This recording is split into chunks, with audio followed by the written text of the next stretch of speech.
Services.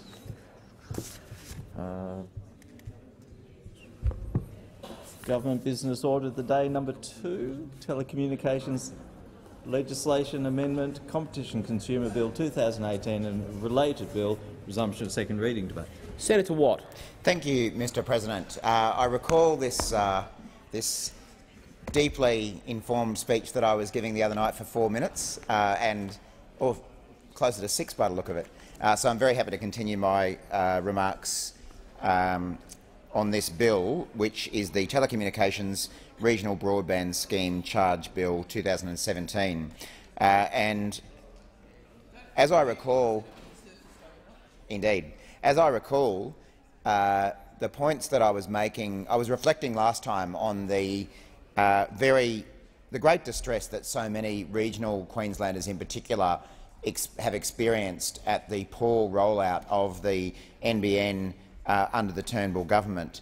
And I was reflecting the other night on the level of complaints that I and my office receive, both from regional Queensland and on the Gold Coast, where my electorate office is, from both households and businesses about the poor service that they're receiving from the NBN. And really, the complaints that we receive on an incredibly regular basis go to 2 issues. Firstly, it's from people who, after all this time, are still waiting for the NBN to be connected at their home or their business.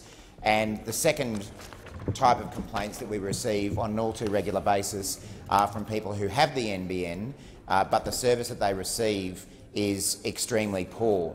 So I don't have the exact statistics in front of me, but I remember very well that on the Gold Coast, for example, there are still many parts of that city, that large and growing city, the second biggest city in Queensland, that are still waiting for NBN connections to be installed.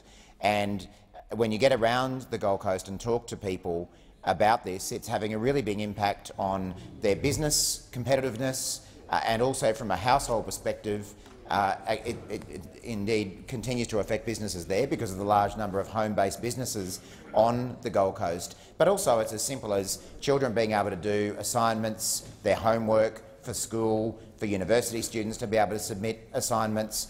So it is having a very direct impact on people's lives. But in some ways, the even more distressing complaints that we receive regularly, both from residents and businesses on the Gold Coast and regional Queensland, from people who do have the NBN installed but are greatly affected by the poor level of service that they are now receiving. And the range of complaints that we receive are from people who have bought a particular NBN package, paying a certain amount on a monthly basis for certain download speeds, but their download speeds don't even get close to reaching what they're actually paying for. So understandably, people are very disappointed that they're paying for a service that they're actually not receiving. I remember, for instance, a gentleman by the name of Max, who runs a refrigeration business in the northern Gold Coast, who has paid for an NBN service. You know, he's a small business, he's relatively new in business, so he's not exactly flush with cash, but he's paying for an NBN service to receive a particular download speed, and he has pretty much given up on that, and he's now running his business off the personal hotspot on his own mobile phone, because that actually supplies him with a more regular and reliable and really quicker download speed than what he gets from the NBN package that he is paying for.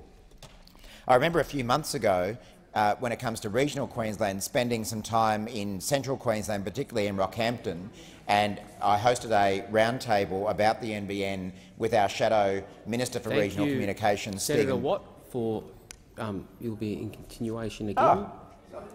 Interrupted twice. Thank you for your. We'll now move to other